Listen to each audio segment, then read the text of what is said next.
Nah, salah satu penyebab utama dari banjir perkotaan adalah mampetnya saluran-saluran di mana air sudah tidak bisa mengalir. Nah, sehingga kadang kita sudah memang, wah ini drainasenya yang tidak beres gitu kan. Ini kita sudah kaji semua sebenarnya. Bahkan memang Kota Makassar belum memiliki master plan banjir.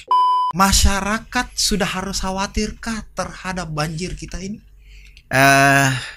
Secara struktural tadi, ya, Makassar sudah siap untuk untuk menghadapi banjir ini. Belum. Itu yang mesti harus dipahami, bahwa banjir itu mengalir bahkan terbawa karena di bagian hulu ini kurang peresapan. Bahwa secara struktural Makassar ini harus berbenah di drainasenya. Political will kita. Sama penanganan bencana di Indonesia itu Sal. Itu kadang ada kajiannya, tapi can we do that or not?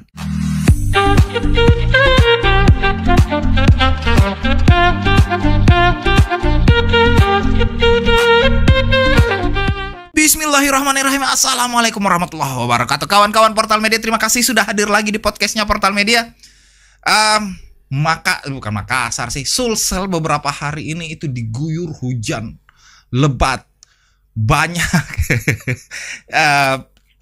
Kemudian Portal Media mencari-cari siapa yang bisa kita ajak ngobrol soal bencana banjir ini.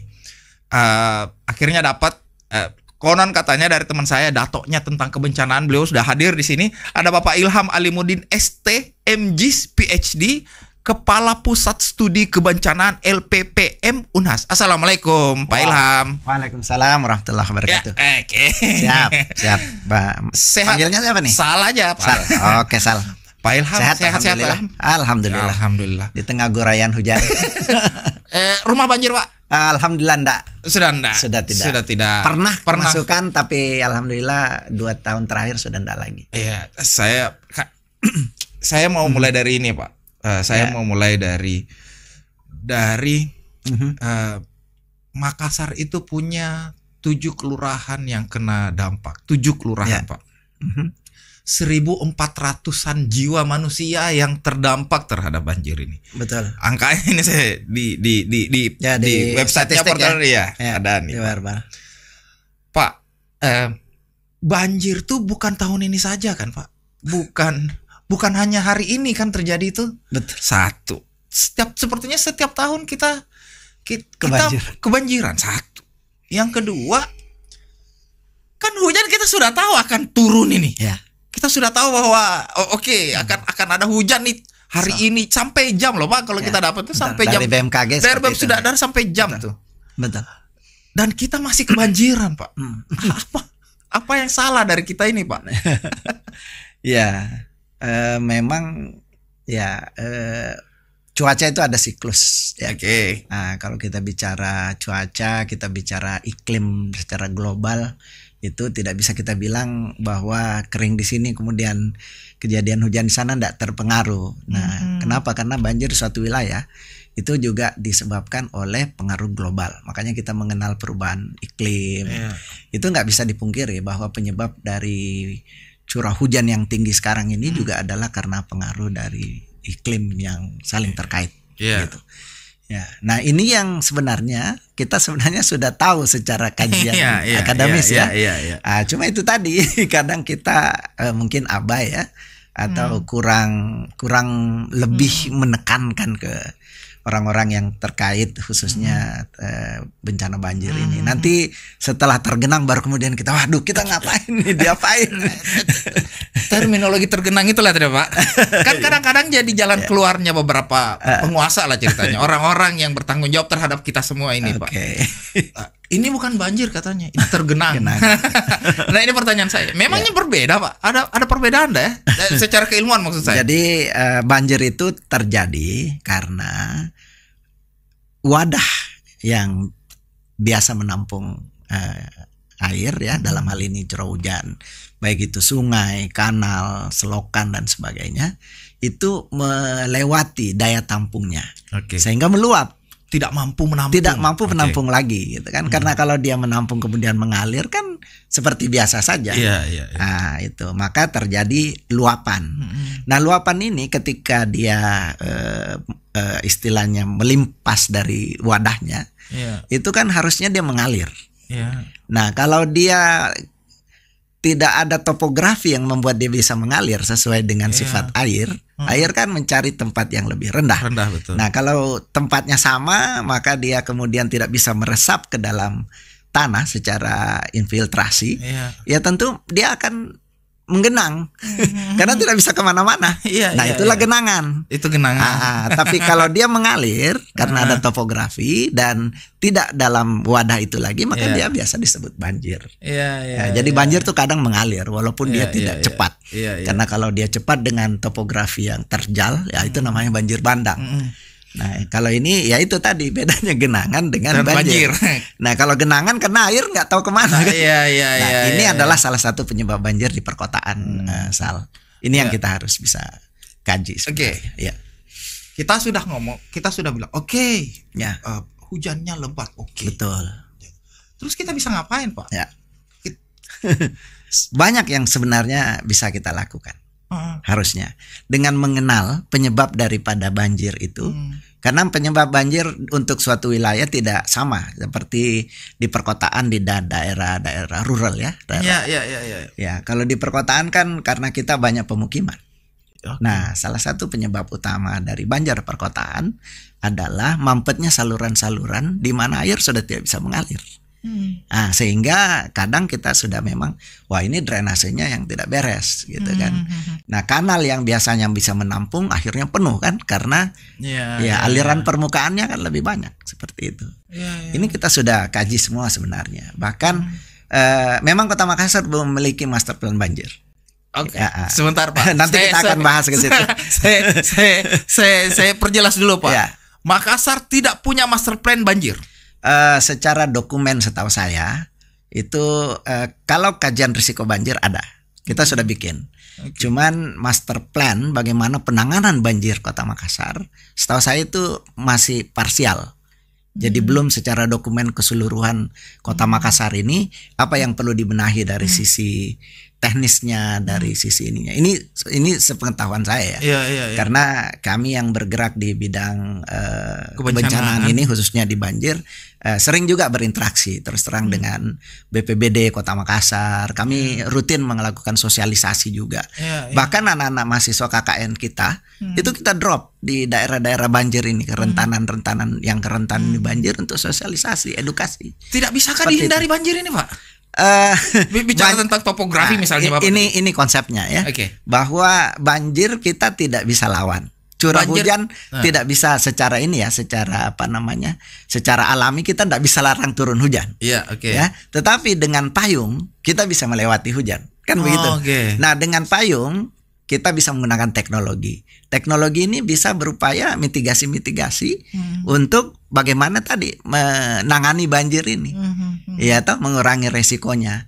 Satu misalnya dengan memastikan bahwa semua drainase kita tidak mampet misalnya. Karena kan mampetnya sedimen, ini kan adanya sedimen kan.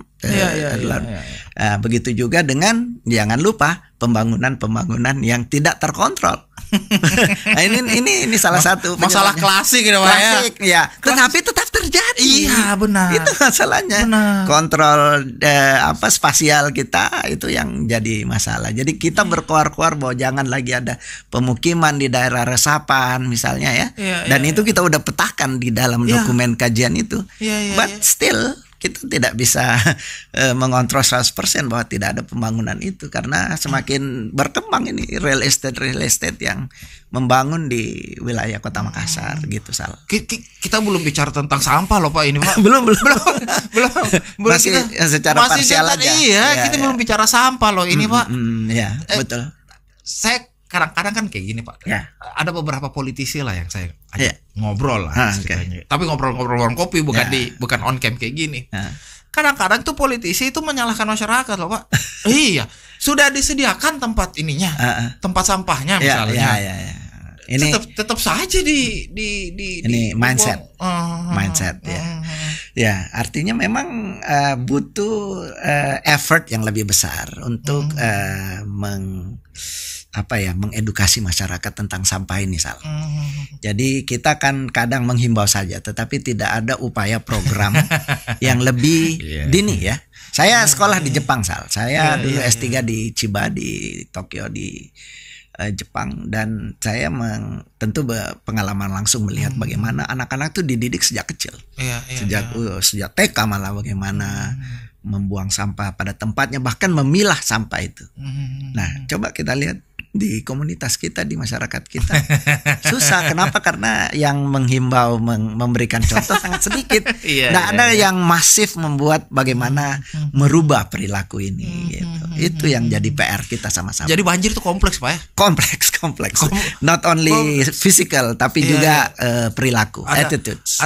Ada fisik non fisiknya. Ada fisik dan non fisik. Iya. Kenapa banyak stakeholder terkait di situ? Betul. Pak, sepengetahuan saya, tolong saya dicerahkan.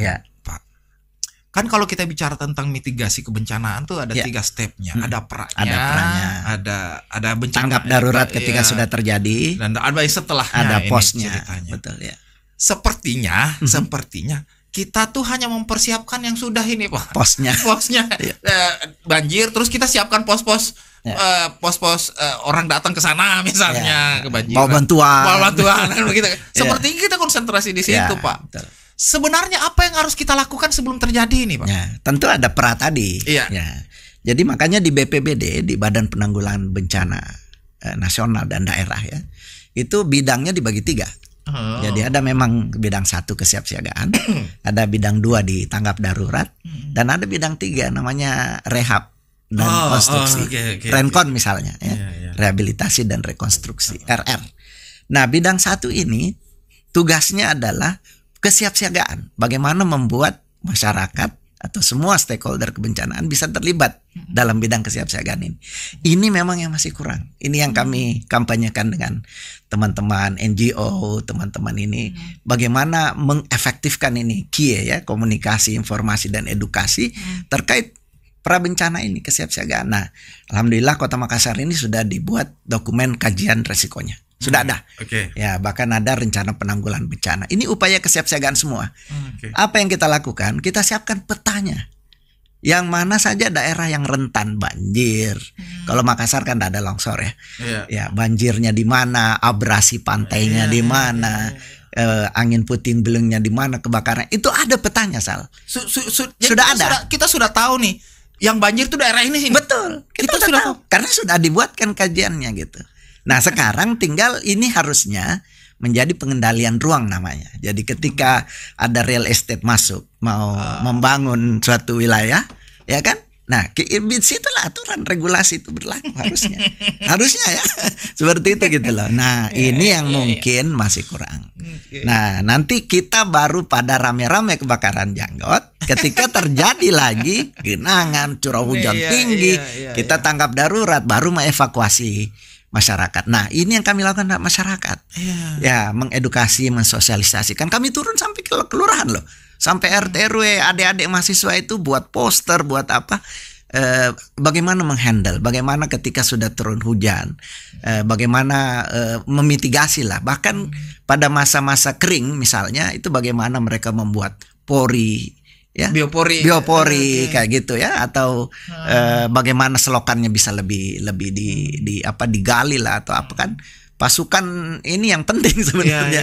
Dan sayangnya ini tidak masif di seluruh wilayah di Kota Makassar. Hanya beberapa tempat saya lihat yang selokannya digali. Memang perlu program yang lebih masif intinya. Saya tuh semakin ini Pak, semakin bingung dengan penjelasan Bapak karena kenapa? Karena cara berpikir saya seperti yang saya bilang tadi awalnya, Pak. Bayangkan, Pak, kita sudah tahu ini tiap tahun pasti hujan. Kita tahu dari BMKG per jamnya jam berapa hujannya. Kita sudah tahu daerah mana yang akan terendam. Masih banjir, Pak. Mau ngapain kita? Maksud saya ya. Ya kita kembali lagi bahwa memahami. Jadi kami kampanyekan tuh, Sal, adalah bagaimana memahami potensi wilayah daerah kita terkait kebencanaan. Jadi bahaya banjirnya, bahayanya bagaimana, tingkat kerentanan masyarakat, kemudian bagaimana kapasitas masyarakatnya. Karena ini nanti akan diketahui tingkat resikonya dengan mengetahui parameter-parameter tadi. Nah, yang kita bisa lakukan adalah itu tadi, mengedukasi, kemudian bagaimana peran pemerintah dalam hal ini, instansi terkait lah, baik PU atau siapa. Dan di penanganan banjir kan juga ada levelnya, tidak hanya pemerintah kota saja. Betul. Ada level di balai misalnya, yang mereka yang harus mengeruk pada suatu apa istilahnya, jalan tertentu, bendungan, bukan bendungan, apalagi istilahnya yang di nipa-nipa itu kolam regulasi, kanal dan sebagainya kan. Artinya ada memang level di mana memang pemerintah kota yang tanggung jawab, tapi ada juga yang level provinsi atau bahkan tanggung jawab pusat. Secara pusat. Saya mau nanya ini Pak, karena tadi Bapak kasih portal media itu bocoran citra, tapi sebelum ke sana Pak, saya mau tanya ini. Ada lagi saya kirim satu sebenarnya citra, bukan citra ya, peta yang saya bilang tadi bahwa kita udah memetakan wilayah di seluruh Sulawesi Selatan ini. Itu daerah mana saja daerah genangan. Boleh Pak. Itu bisa dilihatkan. Bisa diperlihatkan. Sebelum ke sana. Masyarakat sudah harus khawatirkah terhadap banjir kita ini? Banjir itu adalah bencana hidrometeorologi yang tidak secara tiba-tiba, Sal. Ini juga masyarakat harus tahu ya. Beda dengan banjir bandang, gempa, tsunami yang waktunya sempit. Betul. Nah, banjir ini sebenarnya bisa diantisipasi. Ketika curah hujan mulai tinggi misalnya, kan kita sudah bisa antisipasi. Ya, kemudian kalau 2-3 hari sudah hujan, berarti kan kita sudah harus lihat tuh mana daerah genangan. Nah, sayangnya kita kan tidak bisa melihat itu seketika. Hanya di daerah tempat kita saja, sehingga kita butuh teknologi untuk melihat ini. Nah, itulah muncul peran satelit yang kami di kampus itu punya akses untuk melihat. Biasa kan kita gunakan drone ya. Sekarang kan ada teknologi drone. Kalau misalnya wilayahnya sudah mulai tergenang atau apa, bisa terbangin drone ya. Cuman kan dalam suasana hujan kan biasanya agak susah. Nah, kita punya teknologi satelit, Sal, yang bisa melihat bagaimana coverage suatu wilayah apabila terjadi genangan. Nah, bahkan sebenarnya dengan BMKG mereka itu sudah menggunakan citra Himawari namanya. Himawari itu satelit Jepang yang mengirimkan citra awan itu bahkan setiap 10 menit. Itu ada. Ya, sehingga BMKG bisa memberikan prediksi bahwa daerah ini akan hujan. Itu kan dianalisis secara atmosferik ya.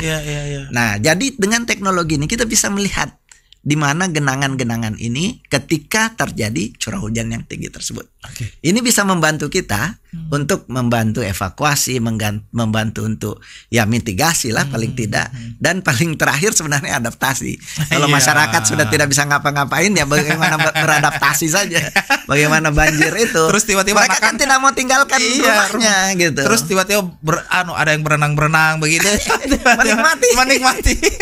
Ya. Ji, gambar satelitnya Ji. Gambar satelitnya Ji. Ini tanggal 9 ya? Ini yang tanggal 9 ya. Ini tanggal 9 Desember. Buat pemirsa yang mendengarkan celoteh kita. Ini terus terang malam ini portal media ini beruntung ya, karena ini baru kami fresh dapat dari online.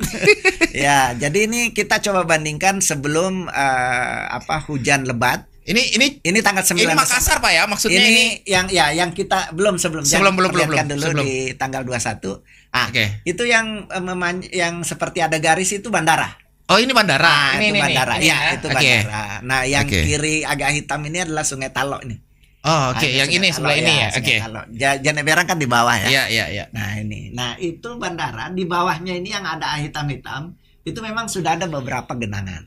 Yang di bawah itu. Jadi daerah gelap itu adalah daerah di mana reflektans daripada citra satelit ini itu diserap sehingga dia tidak memantulkan. Jadi kalau daerah terang itu pantulan daripada gelombang elektromagnetik itu dipantulkan sehingga dia terang. Nah, air itu cenderung menyerap. Nah, sehingga kalau kita lihat ada daerah hitam, itu biasanya Itu air tuh. Air. Oh, makanya yang di sebelah sana itu laut. Itu laut. Oke.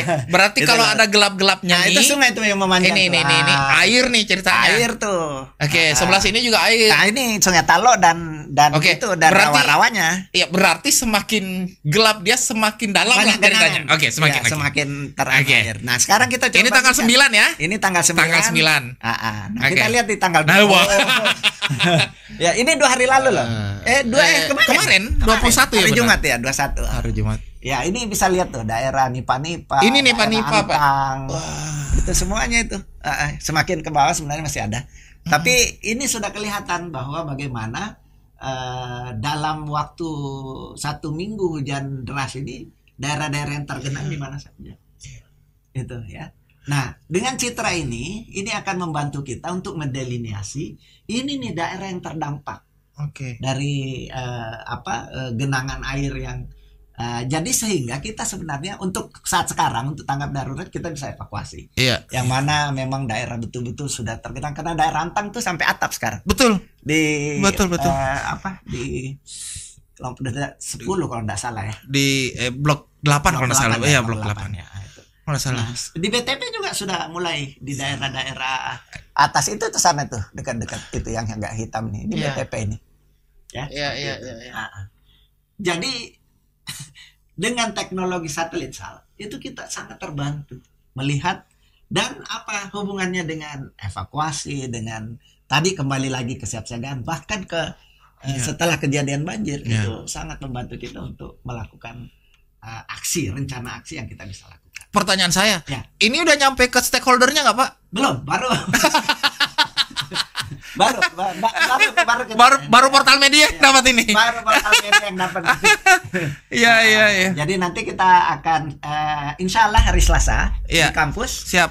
Kami akan mengundang Teknik Unhas ya? Ya, Oke. di Taman Lantrea? Di Taman Lantrea. Oke. Insya Allah hari Selasa buat teman-teman yang mendengar. Nanti kita coba buat online juga supaya media bisa lebih banyak cover. Siap. Tapi kita akan mengundang teman-teman Oke. peneliti, ahli banjir, kemudian kita undang BMKG, BPBD untuk mengupdate kondisi banjir di Makassar itu seperti apa. Banyak orang bilang ini udah terlambat, ini udah banjir, baru Iya. bicara. Tidak, kita mau hanya mengupdate bagaimana daerah-daerah yang sudah tergenang yang kemudian kita bisa evakuasi, kemudian apa yang bisa kita lakukan selanjutnya.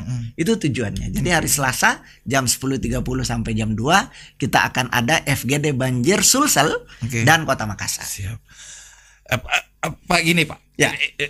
Kan bicara tentang mitigasi Ya. itu seperti yang disinggung di awal tuh kan selalu ada fisik dan non fisik. Betul. Kita sebutnya struktural dan non Oke, struktural. struktural.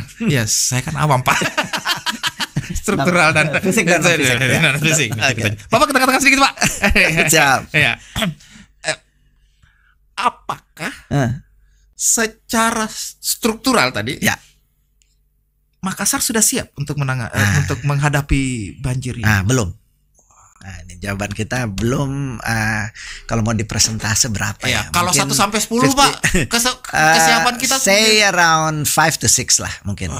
Kenapa? Karena sudah ada kanal ya. Ada kanal Jongaya, ada kanal-kanal ini sebenarnya sudah digali dari dulu. Kan dulu belum ada kanal yang seperti itu ya. Itu kan sudah upaya. Itu berapa tahun struktural itu. Kanal itu Nggak sudah tahu, berapa tahun ya? sejak tahun berapa ya? 2000-an kayaknya. Oke, sudah ada. Ya, itu sebenarnya memang tujuannya untuk penanganan banjir kan sebenarnya untuk mengalihkan dan bagaimana kita punya istilahnya kan membuat satu wadah yang bisa menampung air sebenarnya.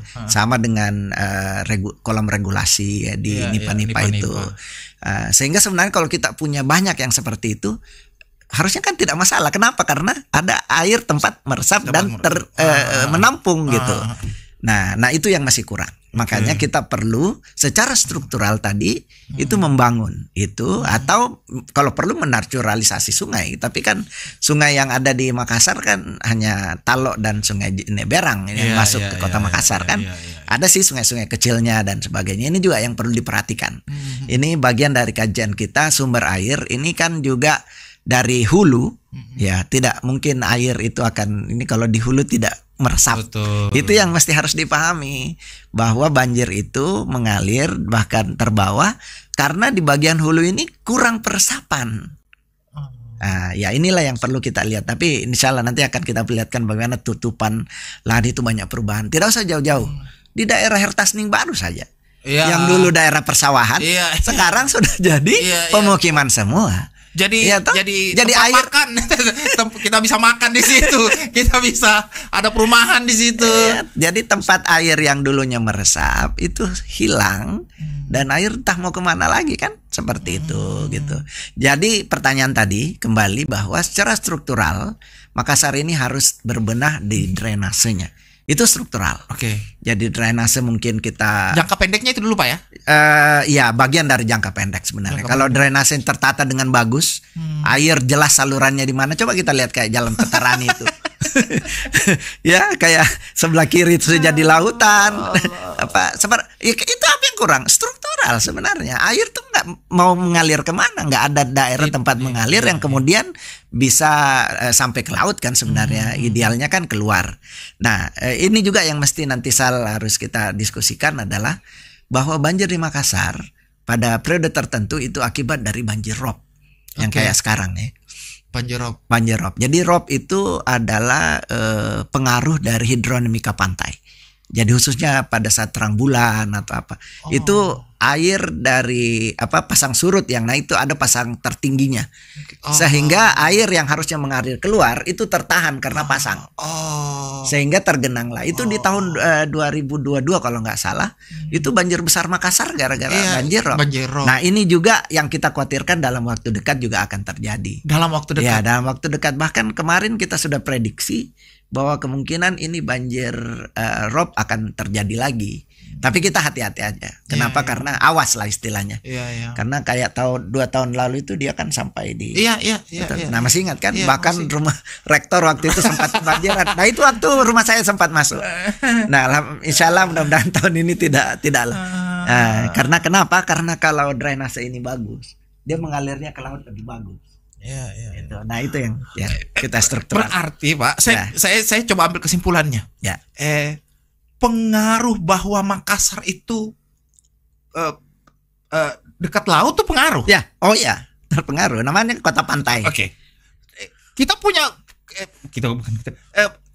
ada Amsterdam kok Pak, ada kota-kota di luar negeri sana yang kemudian let's say misalnya punya kemampuan untuk bilang saya tidak akan terpengaruh alam gitu.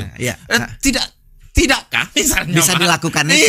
Bisa dilakukan itu. Nah, costly mahal. Ya, jadi itu bahkan pernah kita diskusikan. Ada juga teman dari peneliti dari Undip yang sempat bekerja sama dengan Pak Wali dulu. Itu kebetulan mitra kita juga. Mereka bahkan mengusulkan polder, tapi polder is expensive, mahal untuk membuat.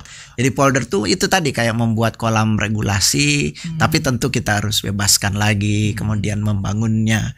Itu juga salah satu. Nah, yang kedua adalah membangun pompa. Ya, Jakarta udah pernah kayaknya. Iya, jadi genangan-genangan itu kita buatkan stasiun di mana ada pompa. Inilah yang kemudian mengompa ke saluran. Nah masalahnya saluran juga kita harus bikinkan bagaimana caranya mau dipompa kemana gitu kan. Ya toh. Jadi biar kita taruh pompa di Petarani, kalau tidak tahu mau disalurkan kemana sama aja kan. Nah, jadi harus ada semacam struktur ya yang dibangun untuk itu gitu. Jadi kalau mau mencontoh seperti Belanda masih jauh katanya. Masih jauh Pak ya. Tapi bukan tidak mungkin bisa didesain kok. Saya berharap teman-teman yang sekarang ditugasi untuk membantu calon wali kota yang akan datang. Saya dengar ada keren Pak, keren. Nah. Itu supaya mereka bisa memberikan masukan, dan kami juga di pusat studi mencoba mendiskusikan dengan teman-teman supaya nanti ada solusi yang bisa diimplementasi. Solusi yang bisa diimplementasi. Karena ada juga solusi yang tidak bisa betul. Saya baru mau ngomong karena Bapak tadi sebut Bapak dari Jepang tuh. Saya nonton YouTube katanya di bawah tanahnya Jepang tuh ada. Di Tokyo itu mereka punya bawah tanah, reservoir bawah tanah namanya. Jangan jauh-jauh di Tokyo, di Singapura saja mereka sudah bikin kayak begitu. Harusnya bisa dong Pak. Ya, harusnya bisa. Negara kecil kayak begitu bisa kok. Again, tergantung dari Political will. political will kita. Sama penanganan bencana di Indonesia itu Sal. Itu kadang ada kajiannya, tapi can we do that or not? Itu kan pertanyaan berikutnya.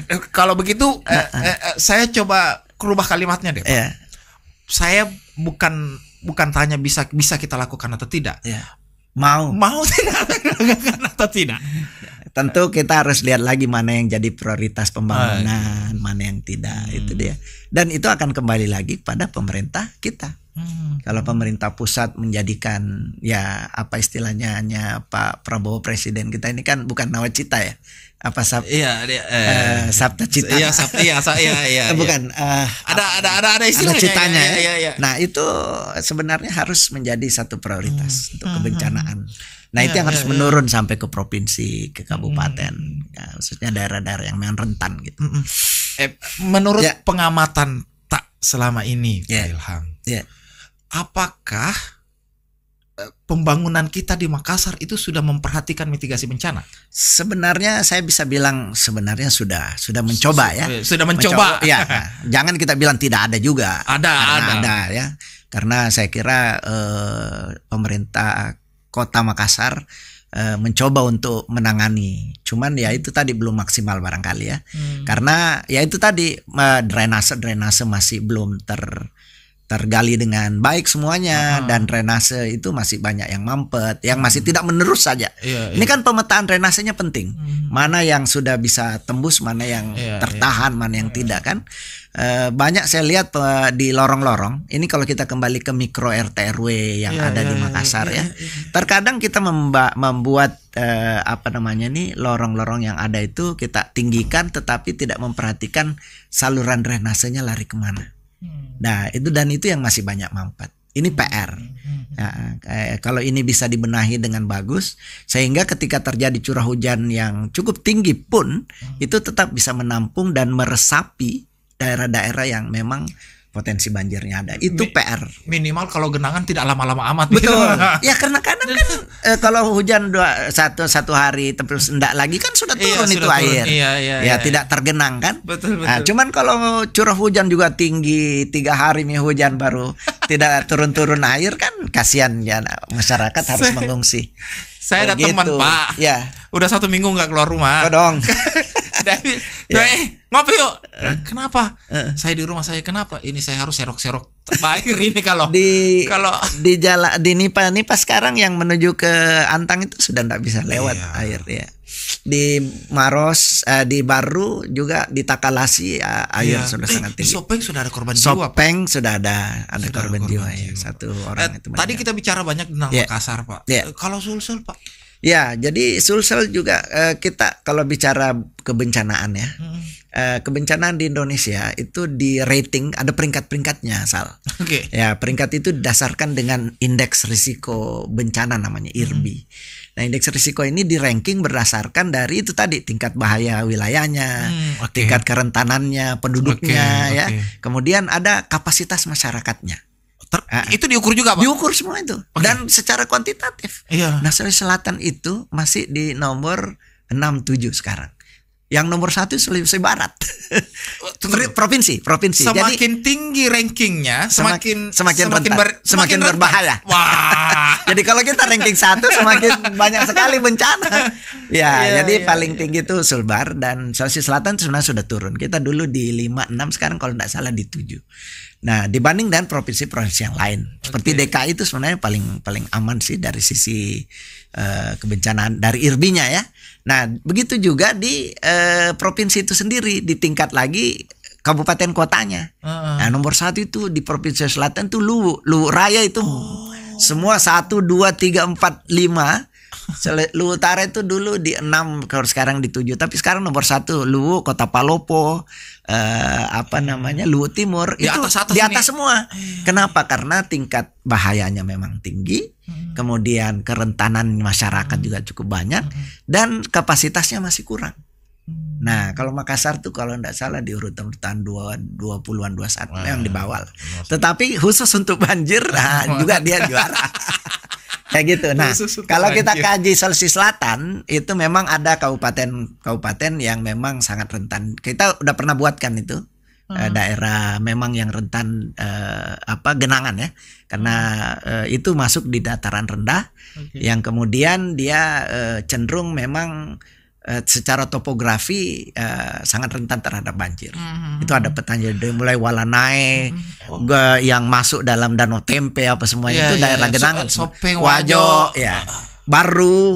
Itu apalagi daerah pesisir. Iya, apalagi daerah pesisir itu semua daerah. Takalar berarti ya. Pare-pare. Oh iya. Takalar itu lebih ke abrasi pantai sih. Abrasi pantai. Jadi masing-masing wilayah tergantung juga mata bencananya. Iya, saya mau tanya ini ya, Pak. Ke kita pribadi nih. Capek enggak belajar, Pak? sampai tahu. Iya. Ya, itu adalah bagian dari kajian kita. Jadi salah satu tupoksi kami di Pusat Studi Kebencanaan adalah membantu pemerintah daerah itu mengkaji daerah-daerah kebencanaan mereka. Jadi tingkat bahayanya. Kalau dia punya sungai besar kayak Luwu dan sebagainya itu, ya kan berarti kan rentan terhadap banjir. Karena tingkat bahayanya memang naturalnya mereka punya sungai-sungai besar. Ya, begitu juga kayak Kota Makassar kan ada Sungai Talo, Sungai Jeneberang dan Sungai Jenelata dan sebagainya. Itu yang menjadi suplai air masuk ke Kota Makassar. Kalau tidak ada ini sungai kan berarti tidak ada banjir. Seperti itu. Jadi ada tingkat bahaya suatu wilayah. Kemudian kerentanan itu dilihat dari fisiknya bagaimana, kemudian penduduknya, kemudian ekonomi masyarakatnya. Mereka mampu enggak istilahnya resilient. Ada istilah resilient, ketangguhan, melenting. Saya mikir dari tadi ini istilahnya apa ya? Resilient. How to become resilient itu ditentukan oleh parameter-parameter tadi. Dan satu lagi yang paling penting adalah kapasitas masyarakat yang ditentukan oleh pengetahuan mereka. Pernah enggak dapat sosialisasi tentang bencana? Masyarakat yang bisa lebih resilient adalah masyarakat yang mampu beradaptasi, ya, memitigasi bencana. They know what to do ketika terjadi bencana. Contoh Jepang, New Zealand, Amerika, mereka sudah resilient. Ya, nah kita masih punya PR itu, bagaimana membuat masyarakat bisa tangguh. Seperti itu ceritanya. Masih PR, Pak ya? Masih PR kita sama-sama. Bukan hanya kami di kampus. Bukan hanya akademisi, media. Media, peran semua penting. Stakeholder. Portal media penting untuk memberitakan, mengedukasi masyarakat. Ini contoh lah. Yang kita bikin ini podcast seperti ini adalah membuat pembelajaran buat masyarakat. Gitu. Memang itu tujuannya bikin podcast, Pak. Itu tujuannya. Pentingnya bahwa bagaimana masyarakat tahu bahwa ada petanya. Ada sosialisasi yang kita bisa lakukan, ada rencana aksi yang kita bisa lakukan.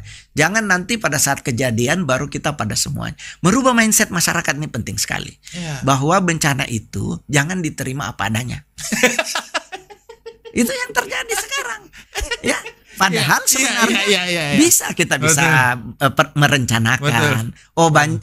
Curah hujan sehingga masyarakat RT RW-nya saja tuh sudah bisa kumpulkan masyarakat. Hati-hati Ki. Betul. Nah, ini yang paling saya anukan adalah bendungan Bili-Bili. Itu kita pantau. Bili-Bili. Iya, Bili-Bili kan kalau ada air risikonya itu, Pak. Wah, ada. Itu kan makanya kita pantau terus pintu airnya itu apa sudah lewat atau apa. Kita punya WhatsApp group. Itu di balai Pompengan. Kita semua mantau semua pintu air yang ada di Sulawesi Selatan. Karena itu bisa jadi indikator bagaimana curah hujan dan daerah-daerah yang tergenang seperti itu. Nah, Bili-Bili ini kita pantau kenapa? Karena ketika dia sudah mencapai level air normal, melewati, maka itu harus dibuka itu supaya dia tidak tertahan semua air kan. Nah, itu salah satu upaya untuk mitigasi kejadian-kejadian bencana seperti itu. Saya ingat cerita persoalan itu tadi, Pak. Menerima bencana itu. Itu. Jadi bukan slogannya yang dia keruk, rumahnya dia kasih jadi lantai 2. Jadi kalau banjir dan naik lantai 2. Itu sudah adaptasi. Sudah adaptasi, bukan mitigasi lagi. Bukan mitigasi. Bukan. Mitigasi itu definisinya mengurangi tingkat resikonya. Nah, kalau kita gali itu selokan, risikonya berkurang. Risikonya berkurang, air tetap akan mengalir. Tapi kalau kita naikkan dia ke level 2, berarti kita beradaptasi, ada banjir naik. Itu. Nah. Kenapa kok naik jalan 2 tak banjir? Juga padahal bisa buat sumur pori apa yang bisa kita lakukan di beberapa di kota ya. Jadi termasuk bahkan di Bali itu saya lihat ada satu mereka bisa bikin kayak sumur begitu. Di situ bisa dimasukkan sampah organik, di satu sisi juga bisa jadi tempat resapan. Itu bisa. Jadi mengedukasi masyarakat Sal. Ini yang perlu kita lakukan. Kemudian pemerintah juga, we do our role. Kita kerjakan peran kita gitu. Seperti itu. Saya seandainya tidak dikode-kode dari tadi Pak, kebiasaan itu. Lama kita bisa ngobrol. Kita ngobrol lama ini Pak. Ya betul. Siap. Terakhir Pak. Kita punya beberapa shareholder Pak. Masing-masing deh akademisi jalankan tugasnya, media jalankan tugasnya, pemerintah jalankan tugasnya. Jangan lupa private sectors. Swasta. Itu mereka harus berperan, CSR mereka harus juga memberi. Jangan hanya nanti terjadi tanggap darurat baru mereka kasih bantuan sama partai ya. Terus panggil portal media kan sorot-sorot. Di sisi awal kita kerjasama, kita edukasi masyarakat, kita berikan mereka penguatan-penguatan untuk menghadapi bencana yang kadang tidak bisa kita lawan. Ya toh, terjadi gempa, kemudian tsunami, betul. Ya kan? Syukur-syukur Makassar ini walaupun ada kerentanan tsunami, tapi kita alhamdulillah gempa juga sedikit lebih aman dibanding daerah-daerah yang ada patahan ya. Tapi kalau banjir ya memang sudah lagi. Karena memang banjir Makassar itu dulu daerah resapan. Dari zaman tahun 80-an. Ini kan daerah sedimen. Jadi pesisir ya, di mana tempatnya air sebenarnya. Ini Makassar tempatnya air. Terus kita datang, manusia datang bangun. Akhirnya tempatnya diambil. Marah juga dia kan. Dia genangi lah kalian punya. Seperti itu. Jadi stakeholder ini harus diaktifkan perannya lah. Termasuk swasta dan yang paling penting sebenarnya pemerintah daerah. Mereka harus tahu apa yang bisa kita lakukan. Pak, terima kasih banyak Pak. Saya seandainya kalau tidak dikode dari tadi ini saya masih lanjut ini Pak ngobrolnya. Tapi terima kasih Pak. Saya insya Allah kalau ada waktu lagi kita bicara ngobrol panjang Pak. Kita tidak hanya banjir tapi Makassar juga bisa kita dari sisi yang lain ya. Terima kasih waktunya Pak. Saya undang nanti hari Selasa. Siap, terima kasih. Ke FGD kita. Siap. Thank you Sal. Thank you. Kawan-kawan Portal Media, terima kasih sudah hadir lagi di podcastnya Portal Media. Tolong taruh di komen siapa yang harus kita undang di sini. Kita belajar banyak di podcast ini. Terima kasih, saya Sal pamit. Billahi taufiq wal hidayah. Assalamualaikum warahmatullahi wabarakatuh. Waalaikumsalam warahmatullahi wabarakatuh.